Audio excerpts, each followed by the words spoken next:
Mom, starting with your next paycheck, we're transferring all your money to my account. Those were the words my son Bryce spoke to me that Thursday afternoon while drinking coffee in my kitchen. He said it as if he were proposing something completely normal, as if he were doing me a favor, as if I were incapable of managing my own money at 62 years old. I stared at him. I didn't say anything for a few seconds. I just searched his eyes for an explanation. Why my own son, the boy I raised alone, the man I fed with the sweat of my brow, was asking for total access to my bank account. But I found nothing. I only saw that calm smile, that confidence of a person who knows he's in control. So I took a deep breath and told him yes, that it seemed fine, that I trusted him. Bryce's smile widened. He stood up, gave me a quick mechanical kiss on the forehead, one of those kisses that mean nothing, and told me it was for the best. He said I wouldn't have to worry about a thing, that he'd take care of everything, that it was for my own good. Those words, for my own good, floated in the air long after he'd left my house. That very evening, like every Friday, Bryce came back, not alone, but with his wife, just as he always did. He arrived expecting me to have dinner ready, the table set, hot and free food waiting for them, as had been the routine every Friday for the past 3 years. I heard them arrive. I heard their footsteps at the entrance. I heard the key I'd given him turning in the lock. I heard the door open, and then I heard the scream. It was a high-pitched, desperate sound, the scream of someone who'd just seen something they never expected to see, the cry of someone realizing things weren't going to be the way they thought. I remained seated in my chair, in the empty kitchen, in the empty house, listening to that scream echo against the walls. I didn't move. I didn't go to see what was happening. I already knew what was happening. Bryce rushed into the kitchen. His face was pale, his eyes wide open. His wife followed him with the same expression of shock and disbelief. "Mom!" Bryce yelled. "Mom, what did you do? Where is everything? Where's the furniture? Where's the TV? Where is everything that was here?" I looked at him calmly, with the self-possession I didn't know I had. I told him in the softest voice I could find that I had sold a few things, that I needed the cash. After all, if he was going to handle my finances, I needed to make sure I had some money on hand first. His face changed from pale to red with pure fury. He took a step toward me and, for the first time in my life, I saw my son for what he truly was.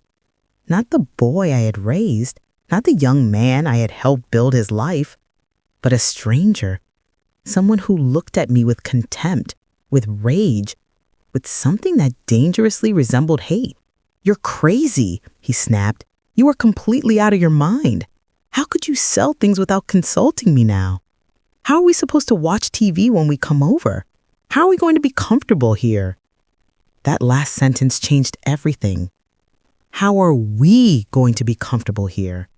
Not how are you going to be comfortable, Mom? He wasn't worried about how this affected me, but how they would be comfortable. As if my house were an extension of theirs, as if my possessions existed for their convenience. His wife stepped closer. She looked at me with those eyes that always seemed cold and calculating and said something I will never forget. She said I was being selfish, that I was only thinking about myself, that they came every week to keep me company, to make sure I was doing well, and this was how I repaid them? Selfish? Me? The woman who had worked double shifts for years so Bryce could go to college? The woman who had given up on rebuilding her life after his father abandoned us because she didn't want her son to grow up with a stepfather? The woman who had lived in small apartments, worn old clothes, and eaten the bare minimum so he could have everything he needed? Selfish? Bryce stood there looking at me as if I were a problem he needed to solve. And then he said something that broke me in two. He said maybe it had been a mistake to propose the bank account transfer, that maybe I wasn't in any condition to make good decisions, that perhaps I needed more help than he thought. More help, as if I were a burden, an incapable elderly woman who needed to be controlled. I stood up from my chair. I looked at both of them and told them in a voice that came out louder than I expected that dinner was not ready, that there was no dinner, and that if they were hungry, they could go eat somewhere else. The silence that followed was thick, heavy. Bryce stared at me as if he couldn't believe what he just heard. His wife let out a dry, bitter laugh and mumbled something about respect and gratitude. And then Bryce spoke the final line, the one I still hear in my head when I close my eyes at night. He said with a coldness I'd never known him to possess that I should be careful. A woman my age, alone, without family who truly cared about her, could end up in a bad way. He said he was the only thing I had, and I should remember that before doing anything stupid. They left. They stormed out of my house, slamming doors, leaving a trail of rage and veiled threats. I heard them get into the car, heard the engine start, and listened as they drove away. I stood there in my empty kitchen, in my empty house, feeling something inside me permanently shatter. But it wasn't sadness I felt. It wasn't desperation. It was something different. It was clarity. It was the absolute certainty that my son didn't love me, that perhaps he never had, that it was just a resource to him, a source of money, food, and convenience. I sat back down in my chair. I looked at the bare walls of my living room. I looked at the empty spaces where furniture I'd bought with my labor and effort once stood. And for the first time in a very long time, I smiled, because Bryce didn't know something. He didn't know I hadn't sold the furniture for money. I had sold it to send a message, to see how he would react, to confirm what I already suspected deep down in my heart. And he had reacted exactly as I expected, with rage, with indignation, with the attitude of someone who feels entitled to another person's things. That night, as I sat in the darkness of my empty house, I made a decision. I wasn't going to scream. I wasn't going to cry. I wasn't going to beg. I was going to do something much more powerful. I was going to observe. I was going to wait. I was going to let Bryce believe he had won. And then when he least expected it, when he was most confident, most sure of his control over me, I was going to show him who Eleanor Ellie Johnson truly was. Not the submissive mother he thought he knew, but the woman who had survived a broken marriage, poverty, and grueling hard work. The woman who knew exactly how to protect herself. The woman he should never have underestimated. There was a time when I believed being a mother was enough, that the love I gave would be naturally returned, as if it were a universal law that the sacrifices I made every day would build something solid, something unbreakable between my son and me. How wrong I was. Bryce was born on a stormy night 34 years ago. His father, the man who had promised me a life together, left when the boy was barely 2. He said he wasn't ready to be a dad, that he needed to find himself, and that I would understand someday. I never understood, but I also didn't wait for him to return. I was left alone with a small child, a 2-bedroom apartment I could barely afford, and a secretarial job that paid $800 a month. It wasn't enough. It was never enough. So I got a second job cleaning offices at night. I would leave Bryce with my neighbor, Mrs. Bertha Washington, an older lady who charged me $50 a week to watch him. I worked from 7 in the morning until 6 in the evening at the office. I'd come home, feed Bryce, bathe him, put him to bed, and then head out again at 9 in the night to clean buildings until 2 in the morning. I slept 4 hours and started all over again. I did this for years, so many years that I lost count. I remember Bryce always wanted the brand name sneakers the other kids at school wore. They cost $100. I earned maybe $1,200 a month between both jobs. $100 was almost all the money I had for groceries for 2 weeks. But I bought them for him. I didn't want my son to feel less than anyone else. I wanted him to know his mother would do anything for him. I ate rice and beans for an entire month to pay for those sneakers. When Bryce turned 18, he wanted to go to a private college that cost $10,000 a year. I didn't have that money. I didn't even have a tenth of that money. but I went to the bank and took out a loan. I went into debt for 4 full years of education, which I ended up paying off over 10 years. 10 years of paying a loan so my son could have a college degree. He graduated, got a good job. He earned $6,000 a month, double what I made after 30 years of working. And I was happy. I thought he could finally build his life. I thought I had finally done my job as a mother well. But Bryce didn't move out right away. He said he wanted to save money, that he wanted to have a solid base before becoming independent. I told him, of course, this is your home. You can stay as long as you need. He stayed 5 more years. 5 years where I kept working both my jobs. 5 years where I paid the rent, bought the food, and covered the utilities. 5 years where Bryce saved every single penny of his salary because he didn't have to pay for anything.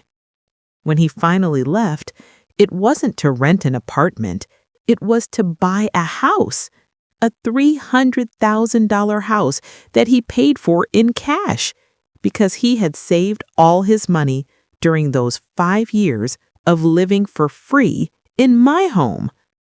I was proud. I told him I was proud, and I was. I thought I had done well to help him. I thought that now that he had his own house, maybe he could help me. Maybe I could work less. Maybe I could rest a little. But that never happened. Bryce got married 2 years after moving out. His wife was an elegant woman, one of those who always dressed well, always had perfect nails, and always spoke in a tone that sounded polite, but hid a certain coldness. I noticed from the start that she looked at me differently, as if I were somehow inferior, as if she didn't understand why Bryce came from where he came from. At the wedding, which cost $30,000, I sat at a back table, not at the head table with the family. Bryce explained it was because there were a lot of important people, clients from his work, and they needed those tables for them. I said I understood. I smiled in the photos, danced when asked, and went home alone that night, feeling strangely empty. After the wedding, Bryce's visits became less frequent. Before, he came to see me 2 or 3 times a week. After he got married, he came once every 2 weeks, then once a month, always in a rush, always looking at his phone, always with some excuse to leave early. I didn't say anything. I didn't want to be the heavy mother, the complaining mother, the mother who didn't understand her son had his own life now. But then they started coming on Friday nights, always around dinner time, always unannounced, always expecting me to have food ready. At first, I was delighted. I thought Bryce finally wanted to spend time with me, that he finally missed me. So I cooked his favorite dishes, set the table nicely, bought dessert. But I noticed something. I noticed Bryce never came alone. He always brought his wife. And I noticed they never came to chat. They came to eat. They arrived, sat down, ate, and left. Sometimes they stayed an hour, sometimes less. I also noticed he never brought anything. Never a bottle of wine, never a dessert, never money to help with the food. Nothing. One night after they left, I calculated how much I had spent on the dinner. $15. Money I didn't have to spare. $15 meant I would have to work extra hours to compensate. And I realized something. I realized that for Bryce, I had become a service, a free restaurant, a place where he could come to eat without paying, without even truly saying thank you. I began to notice other things too. I noticed that when I asked him for help with something, he always had an excuse. When I needed him to take me to the doctor because my car was broken, he was always too busy. When I mentioned my refrigerator was making strange noises and I was afraid it would break soon, he told me to buy a new one, as if I had $500 saved for emergencies. I didn't. I barely had enough to make it to the end of the month. But the worst was my birthday, my 60th birthday. Bryce arrived 2 hours late, with no gift, no card, and an excuse about traffic. He stayed 20 minutes. He ate the cake I had bought for myself because I didn't want to spend the day alone, and then he left. I cried that night.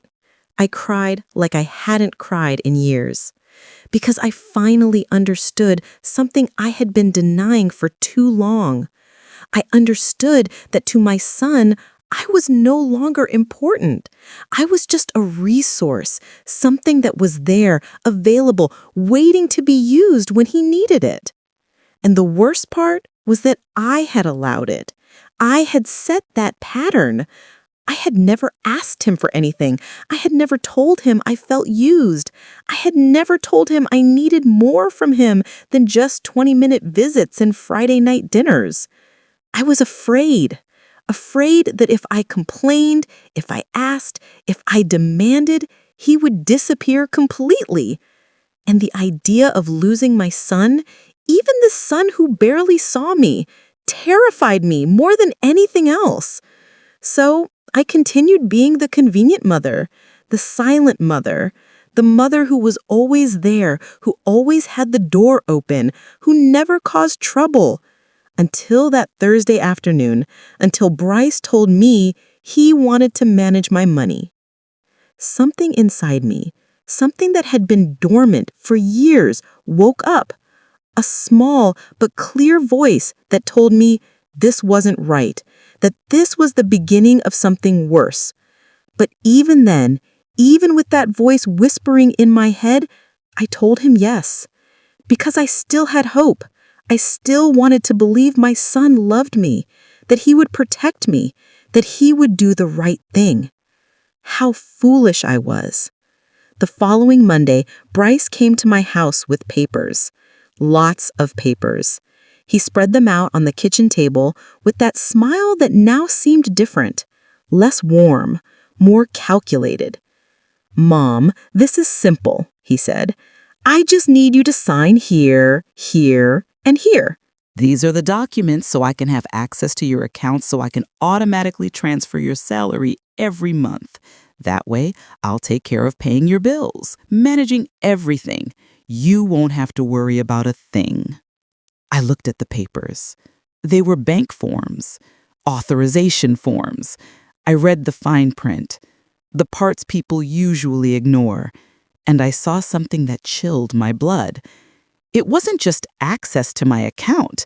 It was full power of attorney. It was the authority to make transfers, to close accounts, to make financial decisions on my behalf. "Bryce, this says you'd have total control over my money?" I told him. He nodded, as if it were the most normal thing in the world. "Yes, Mom, it's easier that way. That way I can handle everything without having to ask you for authorization every time. It's for practicality." Practicality? That word echoed in my head. Practicality for whom, I wondered, but I didn't say it out loud. I took the pen he offered me. I held it in my hand, and for a moment, I was about to sign. I was about to give him everything, because that's what I had always done. Trust, surrender, believe. But then I remembered Friday night. I remembered his face contorted in fury when he saw the empty house. I remembered his words. I remembered how he had threatened me, even though he probably didn't even realize it was a threat. I put the pen down on the table. "You know what, Bryce? Give me a few days to think about it. I want to read everything calmly. I want to be sure." His expression changed for just a second. A flash of irritation crossed his face before he smiled again. "Mom, there's nothing to think about. It's simple. But okay, if you want to take a few days, that's fine." He left then, but he left the papers as if assuming I would eventually sign them anyway. I couldn't sleep that night. I stayed up looking at those papers on the kitchen table, and something inside me told me this was not for my good, that this was the beginning of something I wouldn't be able to reverse once it started. The next day, I went to the bank. I went early, before my job. I asked the teller to review my account, to show me all the transactions for the last 6 months. She printed the papers. They were several pages long.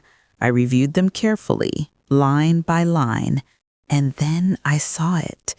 I saw it, and I felt the floor move beneath my feet.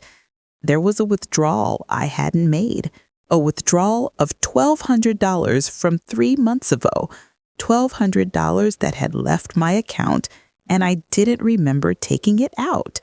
I asked the teller if she could see more details. She checked her computer and told me something that took my breath away. She said the withdrawal had been made at a branch across town using my debit card, but I had never gone to that branch, and my card was in my wallet. It had always been in my wallet, except for once. I remembered then. I remembered that 3 months ago, Bryce had come to visit. I was in the shower when he arrived. I yelled for him to come in, that the door was open. When I came out, he was waiting for me in the living room. We sat down to chat, and at some point, I went to the kitchen to make coffee. My wallet was in my purse. My purse was in the living room with Bryce. I felt nauseated. I felt the whole world tilting strangely because this could only mean one thing. It meant my son had taken my card, memorized or photographed the numbers, and withdrawn money from my account without my permission. I asked the teller if there was any way to know exactly what had happened with that withdrawal. She told me I needed to file a formal claim, that the bank would investigate, which could take several weeks. I told her I'd think about it, and I left the bank feeling like I no longer knew my own son. But I didn't file the claim, not yet, because I needed to be sure. I needed to know if this had been just once, or if there was more. I spent the next few days checking everything, every piece of paper I had in my house, every document, every old bank statement I had kept in a box in my closet. And I found more things. I found that 2 years ago, when I was in the hospital with pneumonia, someone had used my health insurance for consultations I hadn't made, appointments at clinics I didn't know, consultations that had exhausted my annual coverage, which was why I had had to pay out of pocket for some medications that year. I also found a credit card in my name that I didn't remember applying for, a card with a balance of $3,000, $3,000 in purchases I hadn't made at stores I'd never been to. I called the credit card bank. I asked them when the account had been opened. They told me 18 months ago. I asked if they could tell me where the purchases had been made. They gave me a list: hardware stores, electronic shops, home furnishing stores. Bryce had bought a house 2 years ago.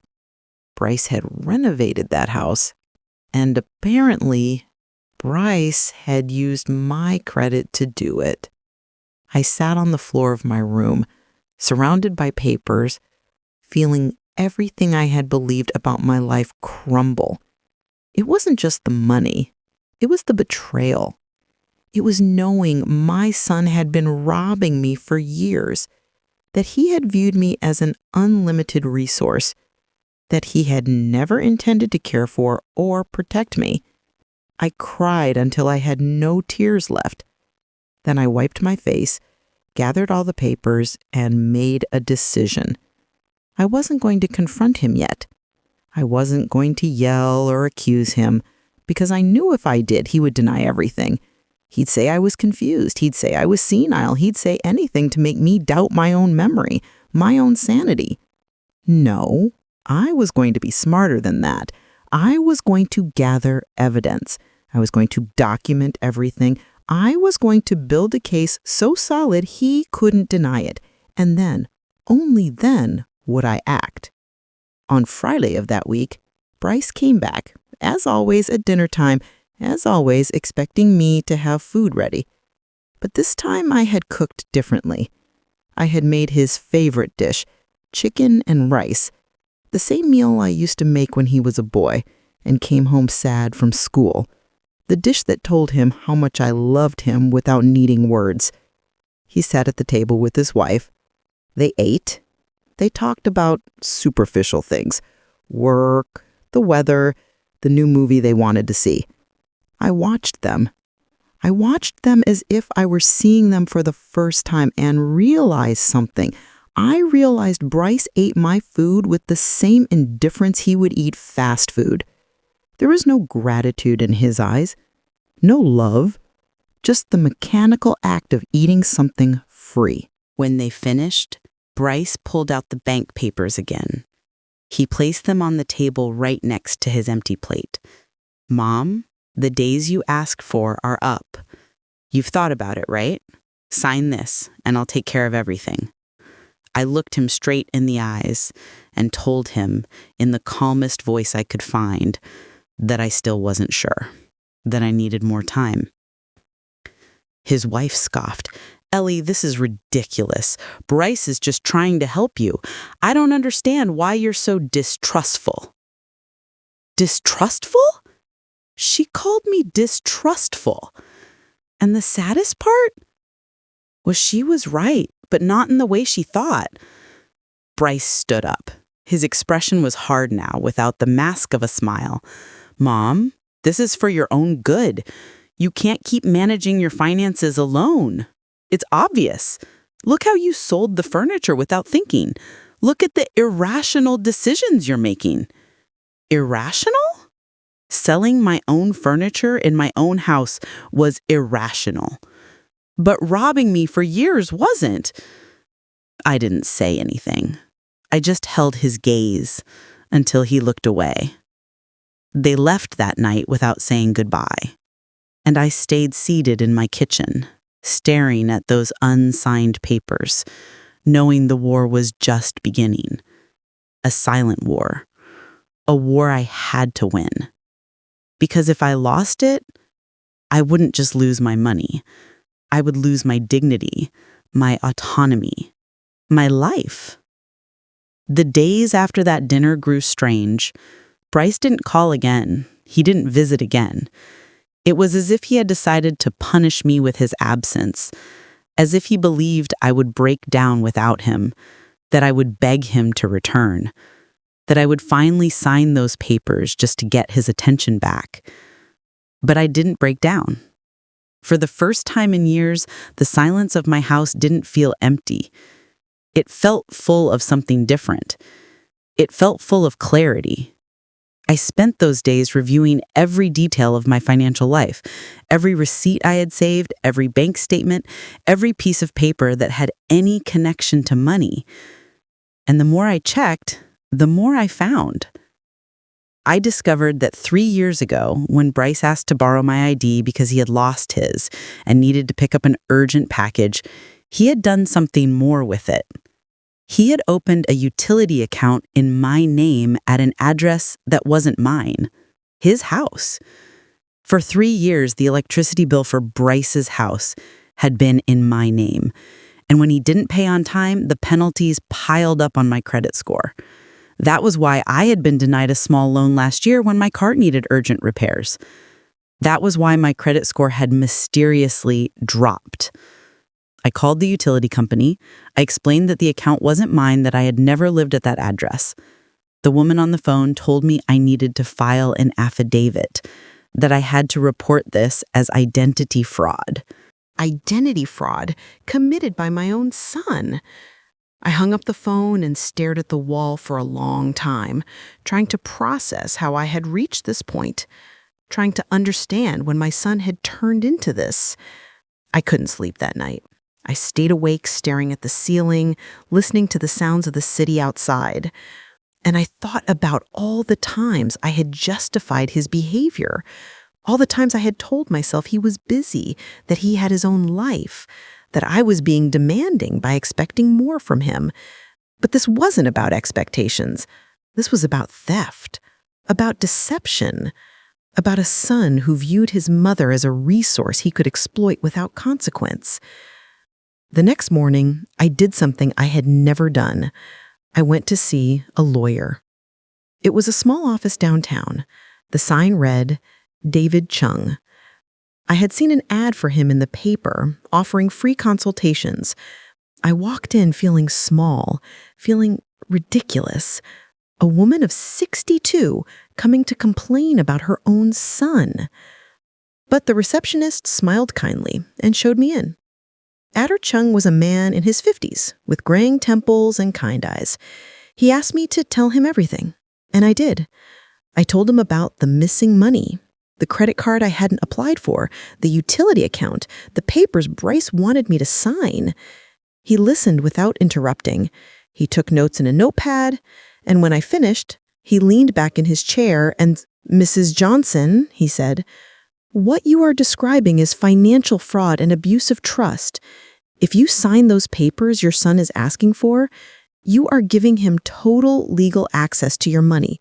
He could empty everything and you would have no legal recourse because you gave him permission yourself." The words fell on me like stones. I knew it, deep down. I knew it, but hearing it spoken aloud by a professional made it real in a different way. "What can I do?" I asked. He leaned forward. "First, don't sign anything.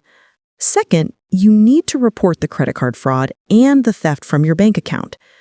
Third, you need to change all your passwords, your PIN, everything. Fourth, consider getting a restraining order if you feel you are in danger." A restraining order? Against my own son? The idea seemed absurd and devastating at the same time. "I don't want to get him into legal trouble," I said. "He's my son." The lawyer looked at me with what looked like compassion and sadness. "Mrs. Johnson, your son is already in legal trouble. He's committed several felonies. The question isn't whether you want to get him into trouble. The question is whether you want to protect yourself." I left that office with a folder full of forms and a list of things I needed to do. I felt overwhelmed, but I also felt something else. I felt determination. I went straight to the bank. I changed all my passwords, requested a new debit card, closed the fraudulent credit card, and filed a formal dispute. The teller helped me with everything. She treated me with patience without making me feel stupid or weak. When I arrived home that afternoon, I felt exhausted, but also strangely light, as if an invisible weight I had been carrying for years had been lifted. That night, Bryce finally called. His voice sounded strained on the phone. "Mom, we need to talk. Come to my house for dinner tomorrow. We have to resolve this." It wasn't an invitation. It was an order. And before, I would have obeyed without question. But now, after everything I had discovered, I felt only a cold calm. "I can't tomorrow," I told him. "I'm busy." "Busy? Mom, what could you possibly be busy with?" "What I'm busy with is important to me," I said. "There are other things that matter more to me now." There was silence on the other end of the line. A silence heavy with surprise and irritation. "You're acting really weird, Mom. I don't know what's wrong with you, but you need to stop being so stubborn and sign those papers. This is for your own good." For my own good? Those words again, as if robbing me were an act of love. "Bryce," I said with a voice that came out firmer than I expected, "I am not signing anything. And I think we need to have a very serious conversation about a few things." "About what things?" he asked. His voice sounded different now, more alert, more cautious. "About money that has left my account without my permission. About credit cards I didn't apply for. About utility accounts in my name at addresses where I don't live." The silence that followed was absolute, so thick I could almost feel it through the phone. "I don't know what you're talking about," he finally said. His voice sounded controlled, but I could detect the panic underneath. I think you do know, I told him, and I think you need to think very carefully about what you're going to say next. Mom, you're delusional. You're confused. Maybe you need to see a doctor. There was the card I knew he would play, the card of making me seem senile, confused, incapable. I'm not confused, Bryce. I have all the papers, I have all the evidence, and I've already spoken with a lawyer. Another silence, this one longer, heavier. You talked to a lawyer? His voice was almost a whisper now, almost a threat. Yes, and he explained to me exactly what you've been doing. He explained what fraud is. He explained what is illegal. Mom, you can't be serious. I'm your son.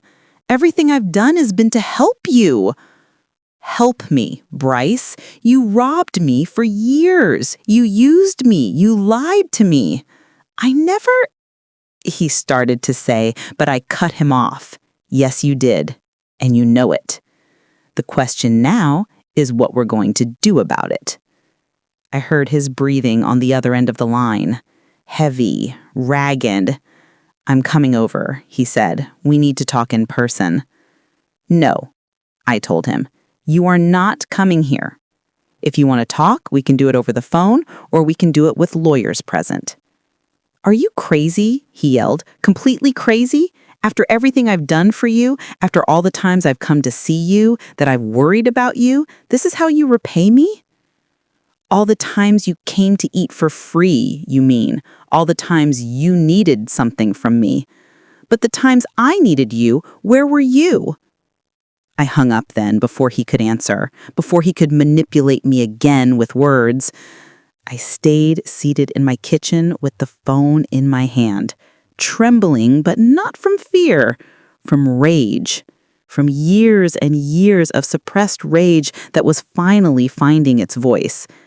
I slept better that night than I had in months because I had finally spoken the truth. I had finally defended my territory. And although I didn't know what would come next, I knew I was no longer going to be the silent mother who allowed herself to be trampled.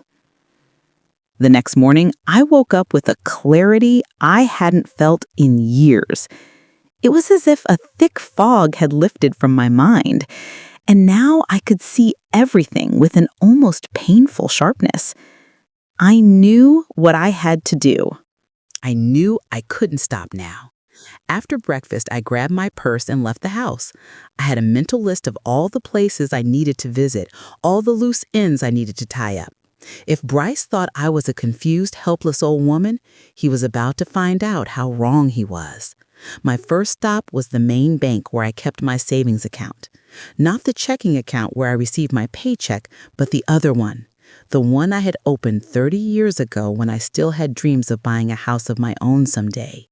I had $20,000 saved there. It wasn't much after a lifetime of work, but it was mine. I asked the manager to close the account. She asked if I was sure, if there was a problem. I told her I just wanted to make some changes. She gave me the money in a cashier's check and recommended I open an account at another bank for greater security. I followed her advice. I went to a different bank, one across town, one where Bryce had never been with me. I opened a new account, an account only I knew about, an account where he could never find my money. Then I went to the utility company. I presented all the documents that Moo Chung had helped me prepare, the affidavit, the copy of my ID, the proof that I had never lived at the address where the account was registered. The woman who assisted me checked everything and told me they would start an investigation, that the account would be transferred to the correct name or closed, and that I would no longer be responsible. I felt as if an invisible chain had been taken off my shoulders. My next stop was the credit bureau. I requested a full report of my history. I wanted to see everything. I wanted to know if there were more things Bryce had done behind my back. The employee gave me a thick document. I sat in the waiting room and read it page by page. There was another thing I didn't know about. A personal loan of $5,000 applied for in my name 2 years ago, a loan that had never been fully paid and was now in collections. $5,000. I felt the rage rise back up my throat like bile. I marked every fraudulent item with a highlighter. I filled out the dispute forms one by one with clear, firm handwriting. When I left that office, it was nearly 3 in the afternoon. I hadn't eaten anything since breakfast, but I wasn't hungry. I had something stronger than hunger. I had purpose. I then went to the house of my neighbor, Mrs. Bertha Washington. She was 70 years old and had lived in the building since before I did. We had been friends for decades, although we had grown distant over the last few years. I had been so focused on Bryce, so consumed with trying to maintain that relationship that I had neglected other connections. I knocked on her door. She opened it with surprise on her face. "Ellie, what a surprise! Come in, come in." We went into her living room. She offered me coffee and I accepted. We sat down and she looked at me with those wise eyes that had seen a lot in life. "You look different," she said. "I don't know what it is, but there's something different about you." And then I told her everything. I told her about Bryce, about the money, about the betrayal, about everything I had discovered. I talked for almost an hour without stopping, and she listened without interrupting, nodding occasionally, with an expression that mixed sadness and something that seemed like recognition. When I finished, she sighed deeply. "Ellie, I knew something wasn't right. I saw it every Friday when he came, the way he treated you, like you were a service. But I didn't say anything because it wasn't my place. But I'm glad you're finally seeing the truth." She took my hand. Then her fingers were cool, but her grip was firm. "I need to ask you a favor," I said. "I need you to be my witness.